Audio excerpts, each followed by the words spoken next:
და ბოლოს უნდა კითხოთ ქალბატონო ეკა ფინალისკენ მიდის ჩვენი ინტერვიუ პრინციპში იმ შემთხვევაში თუ ოპოზიცია გამოუცხადებს ბოიკოტს ერთი ნაწილი ოპოზიციის მოითხოვს რომ იყოს ბოიკოტი ვხედავთ მეორე ნაწილსაც რომელსაც სურს რომ მიიღოს მონაწილეობა ამ არჩევნებში მიღების შემთხვევაში რა ხდება რომ ოპოზიცია მიიღოს არჩევნებში მონაწილეობა და იმ შემთხვევაში თუ იქნება ბოიკოტი რა მოხდება თქვენი ანალიზი როგორი არის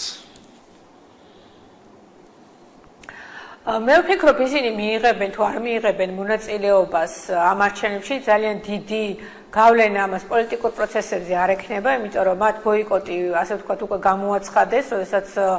2024 წლის საპარლამენტო არჩევნების შედეგად მიღებულ მანდატებზე უარი ვთქვით, როგორც ხედავთ, ქვეყანა არ დანგრეულა, პოლიტიკური ცხოვრებაც გრძელდება,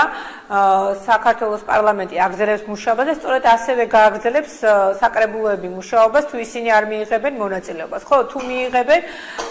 რა თქმა უნდა, მე დარწმუნებული ვარ, რომ მხოლოდ მცირეოდენი ადგილების მიღება შეძლებენ და ასევე მათი გავლენაც